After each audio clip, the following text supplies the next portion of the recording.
امروز هم اومدیم توی برلین و با یه مگنت فیشینگ دیگه. الان یه دختر رفتون پایین. ما بپرم پایین. هدفمون هدف خیره. وای من. آقا یه رفیق پیدا کردیم. بچه‌ها ما دقیقاً بغل گمرک هستیم. اینجا اداره گمرکه و امروز قراره که اینجا مگنت فیشینگ کنیم. بریم ببینیم که چه چیزایی میتونیم پیدا کنیم. من که مطمئنم کلی خرت و پرت این پایین هست. یه نکته بعدی که اینجا داره اینه که فاصله پل تا آب خیلی زیاده. یعنی هر سری که من آنروبا رو میندازم قشنگ 20 متر بعد آنروبا رو همینجوری بکشم تا برسه به بالا. ولی از پسش برمیایم. لیتس گو. بریم برای اولین پرتابمون. خدا رو شکر تنابمون هم گیر نکرده. آقا مورد بعد دومم اینه که بچه‌ها دقیقاً روبروی ما یه دونه لوله آهنیه اینجا. این نمیدونم برای چیه. واقعا برام سواله که لوله چی است. لوله گاز که نیست، ولی یه چیزی از اینجا رد شده و آنروبام نباید به این گیر کنه. اگه به این گیر کنه درم سرویسه. آقا بریم ببینیم که با اولین پرتابمون چه چیزی ما میتونیم بکشیم بیرون. ولی تا الان که چیزی حس نمی‌کنم. بعد این آهنم خیلی بلنده. یعنی من اگه بخوام آنروبام بکشم بعد بخشم بیام بچستم اینجا. ولی اینجوری بهتر میتونم حس کنم. اوکی؟ ببین چیز خاصی حس نمی‌کنم تا الان. آره چیز خاصی حس نمی‌کنم. آها الان یه چیز فکر کنم گرفت. البته مطمئن نیستم. خیلی تشخیصش سخته. چون ارتفاع این پل خیلی زیاده. اوکی بریم که چی گرفتیم. امیدوارم که خالی نباشه. البته بهش میاد خالی باشه. اوکی آقا این از اولین پرتاب ما. بچه‌ها ما پرتابمون رو با پر از خالی شروع کردیم. خب بچه‌ها یه کشتی هم داره رد میشه. ببین قبل از اینکه رد بشه میتونم در بیارم نه ولی 2 تن. الان اگه آنروبام گیر کنه نکنم بهتره. بذاریم رد شن. گناه دارن، جوونن، دارن اشغال میکنن. بذاریم رد شن برای خودشون. چاکرم ناخدا. بعد کشتیای توی آلمان هر کدومشون اسم داره. مثلا اسم این میدونین چیه؟ کارولا. اسمش کارولاست. نکته که جالبم اینه که کشتی‌ها پلاک دارن، یعنی باید پلاک داشته باشن ولی اسمم باید داشته باشن. یعنی اسم اجباریه. خلبان باشد؟ این کاپیتانه که. شاید خلبان هم باشه. تو چیکار داری؟ اینا هم کشتی دوم. ای بابا ما اومدیم ویدیومون رو شروع کردیم 2 تا کشتی رد شد. دهن سرویس تا 2 دقیقه پیش اینجا سگ پره میزنه. اینجا اصلا آدم نبود. این آروم داره میاد. یا آنروبا بزنم تو سرش. آقا خداییش این داره آروم میاد. خودتون ببینید. این دیگه آره این دیگه واقعا فکر کنم این اتوپایلوتش روشنه. اینا همه کشتیای توریستی ها مثلا میان توریستینا رو میبرن جابجا میکنن. کشتی رستوران یه جوری. باید بپرم پایین مثل فیلم‌های جیمز باند میپره ولی فیلم تموم میشه. آره راست میگه بپرن یه فیلم تموم میشه. آقا کشتی‌ها رد شدن و بریم سراغ پرتاب دوممون ببینیم که با پرتاب دوممون آیا میتونیم یه گاف صندوق بیاریم بیرون یا نه و یه زانتیا هم اونجا رد شد. زانتیا تو آلمان عجیبه. اوکی و پرتاب دوم لیتس گو. نزدیک بود بخوره به اون آهنه. ببین همین الان یه دختر رفتون پایین. فکر کنم میخواد دستشویی کنه. بچه‌ها به خدا اون بغل معمولا نباید بری بغل رودخونه ولی یه دختر همون پشت اون لولاست. من از بس تجربه دستشویی خیابونی دارم قشنگ میفهمم. یه ذرهش بچه‌ها معلومه. الان نگاه کنید به اون پشت زوم کنید معلومه. تا الان که من هیچ چیزی حس نمی‌کنم. چه پل نسیه. آقا واقعا این پل خیلی نسه. شاید اینجا تونستیم یه چیزی در بیاریم. فکر کنم یه چیزی گرفته. آره یه چیزی گرفته ولی خیلی پل عجیبیه. به به یه چیز جالبم گرفته. آقا با پرتاب دوممون ما یه دونه از این ماهیای فیک گرفتیم که مال ماهیگیراست. اینو میذارن رو قلاب ماهیگیریشون که به عنوان تومه استفاده کنن. این یه پایین یه چیزی بوده یه جا گیر کرده که یه جورایی پاره شده و افتاده تو رودخونه. عجیبه. پلاستیکی هم از قشنگ. دومین پرتابمون چیز زیاد بدی نبود. بریم سراغ پرتاب بعدی و یه ذره پایین‌تر. لیتس گو. نه ولی یه چیز پیدا میشه مطمئنم یه چیز پیدا میشه. های بچه رد میشه سلام میکنه. ببین هلو هم بگی ثواب داره. سلام میگن 79 تا ثواب داره نه. هلو رو بچه‌ها نمیدونم. بچه‌ها به نظرتون هلو گفتن هم ثواب داره؟ ببین هیچ چی حس نمی‌کنم این پایین و واقعا نگاه کنید بچه‌ها ارتفاع خیلی زیاده. تناب من 20 متره تا دسته الان پایینه. یعنی من فقط یه ذره تناب دیگه این بالا دارم. 15 16 مترش تو آبه. از اینجایی که من وایسادم تا کف این دریاچه 14 متر. 14 متر خیلیه. این به اندازه یه ساختمون 4 طبقه است، 4 5 طبقه است. یعنی دقیقاً زیر پل اما هیچ چیزی ولی لمس نمی‌کنم. خیلی پل عجیبیه. ببین از این پلاست که چیزی پیدا نمی‌کنی ولی یهو شاید یه چیز با ارزش پیدا کردی. دقیقاً از این پلاست. اوکی یه چیزی گرفتم ولی خیلی کوچیکه. بچه‌ها فقط یه تیکه آهن در آوردیم که نه مال جوشه. میگه فکر کنم بهش میگن نیک مال جوشه. بریم سراغ پرتاب بعدی. ببین این پرتاب اگه چیز خاصی نیامد بیرون میریم اونور پل. چون معلومه اینور خیلی نسه. خب ببین این سری رو فکر کنم یه چیزی در بیاریم. آره حدسم اینه که یه چیزی در بیاد این سری. و بله یه چیزی گرفت. قشنگ لحظه گرفتنش رو حس کردم. مستقیم میارم بیرون آن رو ببینیم که چی میتونه باشه. به به یه چیز تقریبا بزرگم است. ولی فاصله‌اش تا این بالا خیلیه. قشنگ بعد آن رو بکشم تا این بالا. به به چهارمین پرتاب ما. ببین بهت گفتم اینجا چیزی زیاد پیدا نمیشه ولی اگه چیزی پیدا باشه چیز عجیبیه. باشه یه دونه قفل شکسته دوچرخه ما الان اینجا پیدا کردیم که این قفل رو هم واسه از کجا شکوندن شکوندنش، دقیقاً از اینجا شکوندنش. یعنی این به این وصل بوده اینجوری که شکوندنش و انداختنش توی دوچرخه. حدس من اینه که دوچرخه همین دور و برا قفل بوده، شاید همون پایین‌تر. و دزد اومده با یه اهرامی با یه چیزی اینو شکونده و دوچرخه رو دزدیده. به همین آسونی. اوکی، یه دونه قفل دوچرخه، خدا رو شکر از خالی زیاد نیومدیم بیرون. 4 تا پرتاب داشتیم، یه دونه قفل دوچرخه، یه دونه میگ برای جوشکاری، یه دونه هم تومه ماهیگیری پیدا کردیم و بریم سراغ پرتاب پنجم. ببین نشونه بوده، می‌خواستم لوکیشن رو عوض کنم بریم اون ور پل، ولی نشونه بود. بذار پرتاب دیگه هم پس انجام بدم. به این سری هم مطمئنم چیزی در میاد. فکر کنم یه چیزی گرفته، خیلی سخته از این بالا بتونی حس کنی، چون فاصله‌اش خیلی زیاده، عادت ندارم فاصله این پله. اوکی فکر کنم یه چیز گرفته. آره نه یه چیز گرفته، مطمئنم گرفته یه چیزی. و به به حدسم درست از آب در اومد. آقا ما یه چیز گرفتیم. اوه اوه اوه اینو ببین ما کجا اومدیم، باورم نمیشه. بچه‌ها 2 تا قفل با هم این سری دیگه اصلا رکورد زدم قشنگ. آقا 2 تا قفل تونستیم با هم در بیاریم. اوکی این از اولین قفلمون، این از یه تیکه حالا آهن که نمیدونم چیه میذاریمش این گوشه، و اینم از قفل دوم، شبیه ماره این قفل دومیه. یس آبش یه ذره ریخت تو دهنم. ای بابا همین الان این دوتا رو جدا کرده بودم. خدا خیر چرا اینو نزدیک من رو کردم. ببین زیر آبم دقیقاً همین جوریه.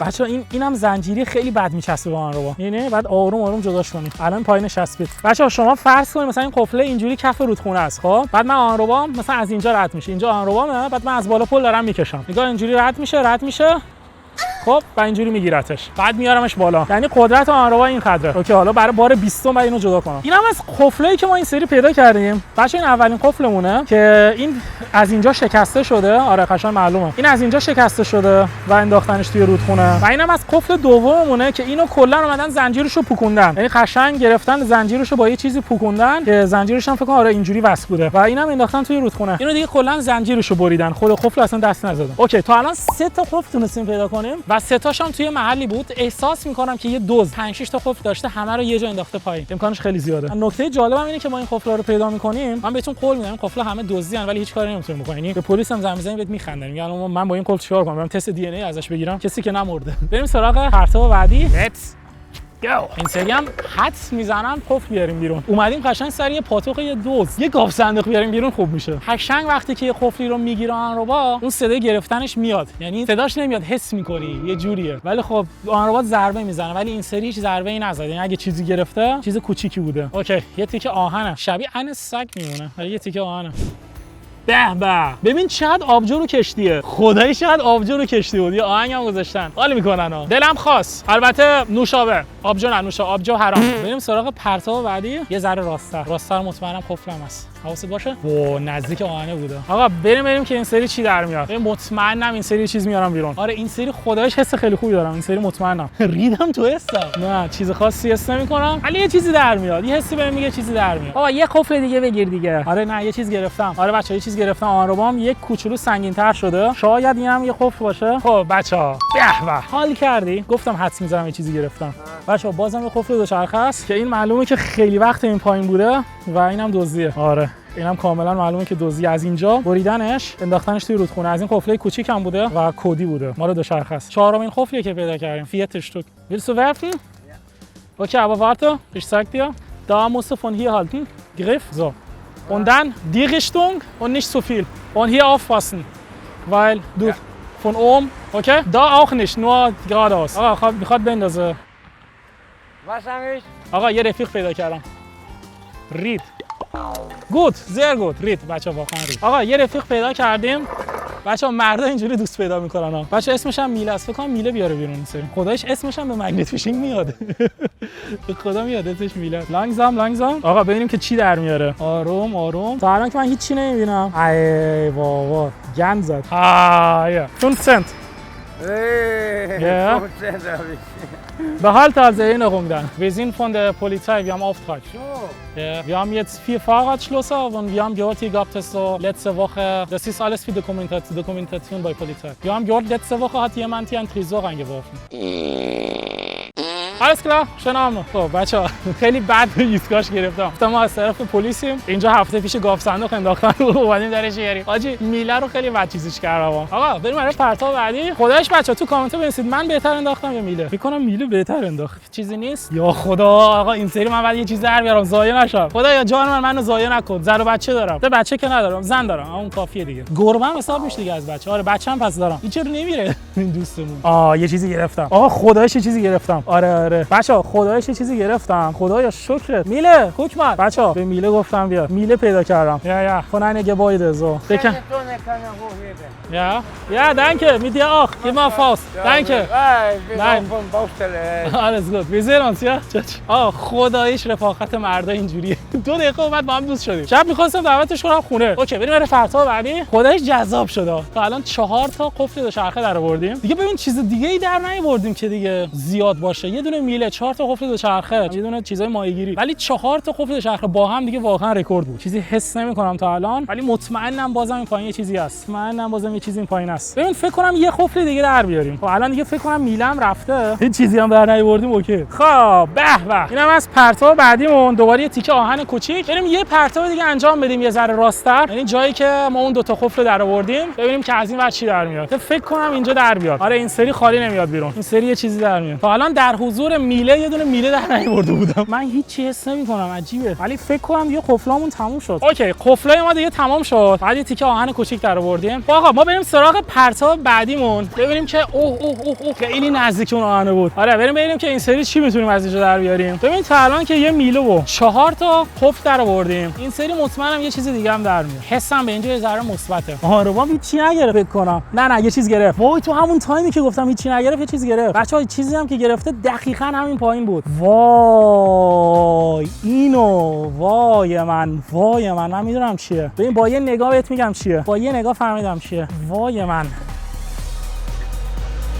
اوه مای گاد یا خدا خارجی یکی شدم. اوه مای گاد جیسوس کرایست. اوکی بچا یه دونه 5 سنتی پیدا کردیم و این 5 سنتی اصلا عجیب نیست چون که این چیزی که اینجا هست صندوق پوله. بچا این یه صندوق پوله که از اینجا باز و بسته میشه و قشنگ معلومه که با یه پیچ گوشتی اینو بازش کردن. خب از این گوشا قشنگ از این بالا معلومه که قفل اینجاش هم باز کردن. صندوقو اینجوری تونستن باز کنن و چیزای داخلش رو دزدیدن. تنها چیزی هم که داخلش بود یه دونه 5 سنتی بود با یه دونه باتری قدیمی نیست. بچا یه دونه صندوق پول تونستیم همینجا دقیقاً زیر این رودخونه پیدا کنیم. باورم نمیشه. اولین صندوق پولی که تا الان پیدا کردم. همیشه معمولا گاف صندوق مثلا گاف صندوق 300 کیلویی هم پیدا کردم ولی یه صندوق کوچیک پولی رو تا الان پیدا نکردم. مطمئنم از پمپ بنزینی از جایی کش رفتم. مثل اینکه این پایین یه خبرایی هست. بذار یه پرتاب دیگه هم انجام بدیم. اینجا واقعا یه خبرایی هست. ببین قشنگ پاتوق یه دزد بوده. صندوق پول 4 تا قفل دزدی. صندوق پول هم دزدی دیگه. عجیبه. 5 تا چیز پیدا کردیم تا الان. اوکی بذار نقطه زنی کنم این سری. من با نقطه زنی دوباره یه چیز پیدا کنم. ببین دقیقاً هم زیر این پل بوده. بذار بیام به اون سمت. الان دقیقاً محل صندوق پول دارم میگردم ببینم چیز دومی نیست. امکانش هست یه چیز دیگه هم باشه انداخته باشه تو رودخونه. یه چیز قرمز گرفته. بچه‌ها ببینید چی پیدا کردم. یه دونه پیچ گوشتی 4 سو کوچیک. از این مینی پیچ گوشتیاست برای چیزای ریز استفاده میشه. بریم یه پرتاب دیگه. آقا حیف که میله نیستش. الان اگه میله بود اینو میدید اصلا توی یه جای از بدنش عروسی میشد. اوکی بریم سراغ یه پرتاب دیگه. یه پرتاب زیبا. و بریم که این سری دیگه چیا در میاریم. نه هیچ حس نمی‌کنم ولی آروم دارم آنربا میارم که قشنگ این خطی که اینجا هست رو تمیز کنه. و یه چیزی گرفت. آره یه چیزی گرفت. ایول. بچه‌ها یه چیزی گرفت که تقریبا سنگینه نیست ولی تقریبا سنگینه. وزنش به اندازه مثلا 3-4 تا زنجیره. البته زنجیر یا هم قفل دوچرخه است ولی یه چیز کوچیک و سنگینه. عجیبه. این دیگه چیه؟ آقا ظاهرش خیلی عجیبه. من نمیدونم میبینید یا نه. یا خدا این دیگه چیه؟ خیلی هم آروم اینو قوی گرفته بود. یه تیکه آهن اینجوریه. بچه داخلش اینجوری شیار داره و یه تیکه آهن دیگه هم پیدا کردیم. اینو بذاریم اینور. اینی که داخلش شیار داره خیلی عجیبه. نمیدونم چیه. شما حدس بزنید که این چی میتونه باشه. برام توی کامنت ها بنویسید. خب بچه‌ها اینم از این. بریم سراغ آخرین پرتابمون این ور پل. آخرین پرتاب انجام بدیم و بعدش بریم اون ور پل. خب این سری یه ذره چپتر انداختم. این سری هم یه سی بهم میگه یه چیزی در میاد. میخوام این سری هم نقطه زنی کنم قشنگ. فکر نکنم چیزی گرفتم. نه یه چیز گرفته ولی خیلی کوچیک و سبکه. یه چیزیه که تمیزم هست. فکر کنم تازه انداختم تو رودخونه. اوکی آقا یه چیز تونستیم این دیگه چیه؟ خداییش این دیگه چیه؟ عجیب ترین چیزی که تا الان در آوردم تو مگنت فیشینگ. بچه‌ها یه تیکه آهن اینجا داره. اینجا هم یه دونه فرو آمدگیه. بعد روش نوشته که سمک مگنتیش هت شخیت ماخا. نه این فکر کنم دستگاه قلبه اگه اشتباه نکنم. برای قلبی چیزیه. نمیدونم بچه‌ها. اینم از ظاهرش حتما برام توی کامنت بنویسید که این چیه ولی حدس می‌زنم سنسوری چیزی برای قلبه. خب ما این قسمت رودخونه هم کاملا گشتیم و خیلی چیزای خفنی پیدا کردیم. کلی قفل دزدی و علاوه یه دونه صندوق پول. حالا بریم سراغ اون ور رودخونه. Das ist deine Kabel. Er muss doch das Seil, nimm's doch mal weg hier. Ja, passiert doch nicht. Mensch, ganz einfach rüber. Das war's. Schönen Tag noch. زن اسکلیه. خب بچه‌ها یه ذره خرف الان به کابل ما هم گیر داد. دیدی بعضی از آدما میخوان به همه چیز گیر بدن، مثلا بهونه پیدا نمیکنه میاد به کابلی که رو زمینه، البته کابل نه چیه، طناب. یا من خودم هم دارم به خودم گیر میدم. زن اومد به طناب ما گیر داد. بعد دفاع حالا روز بعد چیکار به این طنابه داریم؟ ولی ولش کن، مهم نیست. فکر کنم به احتمال زیاد دیشب زیاد مصرف کرده بود، ولی اصلا فدا سرتون، مهم نیست. بریم سراغ اولین پرتابمون، این ور پل. ببینیم که این ور پل چیا میتونیم در بیاریم. بچه‌ها دقیقاً اینجام گمرکه، قشنگ از این کامیونینام فکر کنم معلوم باشه و حقیقتش بخوام من نمیدونم. ما الان بغل گمرکیم داریم مگنت فیشینگ میکنیم. من اصلا نمیدونم اینجا مجاز نیست. این برام مهم نیست. هدف ما هدف خوبیه دیگه. یعنی هدف ما اینه که رودخونه رو ذره تمیز کنه. حالا اگه کسی هم خواست به اون گیر بده یا جریمه‌مون کنه بذار بکنه دیگه. آقا جان من اولین پرتاب خالی نباش دیگه. فکر نه خالی نیست. ولی دیگه در بطری هم نباش دیگه. دهنت سرویس. اولین پرتاب بچا یه دونه درب بطری طلاییه. عجیبه مال آبجو. فکر کنم الان قشنگ متوجه شد چقدر فاصله زیاده. من یه ساعت اون بالا فقط داشتم طنابو میکشیدم تا در بیاد. و 1 2 3 خارجی‌ها به زنایی که یه ذره سنشون بالاست و خیلی گیر میدن این چی میگن کرین. بعد این از آمریکا اومده. تو آمریکا هم یکی بود، فکر یه زنه بود میم شده بود، خیلی گیر میداد. بعد اسمش هم کرین بود. آلمانی‌ها یاد گرفتن به زنایی که خیلی سنشون بالاست، یه ذره سنشون بالاست و خیلی گیر میدن، مثلا به در و دیوار گیر میدن میگن کرین. ای بابا حاجی هم الان کشتی رد شد از این ور. اصلا حواسم نبود. خوب اون ور انداختم. ولی هیچ چی حس نمی‌کنم. انگار اینجام خالیه. اوکی. دومین باریه که آنروای من خالی اومد بیرون. بریم یه ذره پایین‌تر در حد حالا 5 متر 10 متر و یه امتحان دیگه بکنیم. آقا ما الان اومدیم دقیقاً وسط این رودخونه. قایقم که رد نمیشه نه امیدوارم. Let's go. آقا این سری خیلی دیگه دور انداختم. حاجی ناموسن یکی اونجا داره میشاشه. ببینیش بچا یکی همین پایین داره میشاشه. خداییش بچا چشای شاشو منو میبینید. انگار فیلتر نصب کردم. قشنگ شاشو رو تشخیص میدم. یه تجربه زیاد داریم دیگه. ولی واقعا شاشیدن توی پارک زیر درخت و اینا خیلی کار زشتیه. اصلا چه این کاری نکنید. خیلی زشته. کسایی که این کارا رو میکنن واقعا بیادبن. اصلا کار قشنگی نیست. منم تو زندگیم چه این کاری نکردم. خدا رو شکر. من اینو قبل فیلم برداری؟ اون من نبودم. یکی دیگه بود. فکر کنم یه فیلم بردار جدید نیاز داره.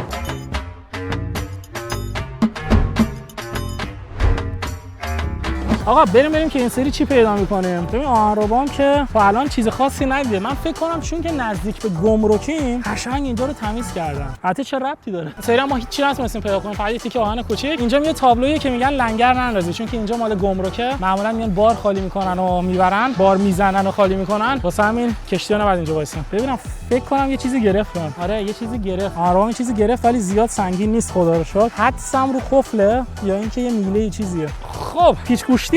آره آقا ببینید چی پیدا کردم. یه دونه پیچ گوشتی. بعد از این همه پرتاب بچا خودش نمیدونید چقدر من خسته شدم. کل این پل گشتیم، تنها چیزی که تونستم پیدا کنم یه دونه پیچ گوشتیه. پیچ گوشتی خیلی قدیمی هم هست ولی این چند سوه. از بس قدیمی دیگه اصلا مشخص نیست که چند سوه، ولی 2 سوه. این باید 2 سو باشه. یه پیچ گوشتی 2 سو تونستیم پیدا کنیم و اینم از این. خب بچا اینم از مگنت فیشینگ امروز و وسیله‌ای که ما دقیقاً زیر این پل پیدا کردیم. یه دونه صندوق پول و کلی آتش‌خال فلزی مثل این چیزایی که واقعا عجیب بودن و 4 تا قفل. بچا این قفل اول که خیلی کوچیک بود به ترتیب میخوام برم جلو. این قفل دوم که یه ذره بزرگتر بود، قفل سوم که کلا فرمش فرق میکرد، و اینم از قفل چهارم که دیگه فکر کنم بزرگترین و کلوفترین قفلمون بود. به علاوه کلی میله، یه میله واقعی پیدا کردم و این میله هم توی رودخونه. و اینم از ویدیو امروز. تمام آتش‌خالامون هم اینجا گذاشتیم بغل این آشغالا، چون که این اطراف اصلا سطل آشغال نیست و شهرداری میاد و اینا رو میبره. امیدوارم که از این ویدیو لذت برده باشید. برای حمایت از من میتونید این ویدیو رو لایک کنید. بچا چهارشنبه هفته دیگه ساعت 5 میبینمتون. بای بای.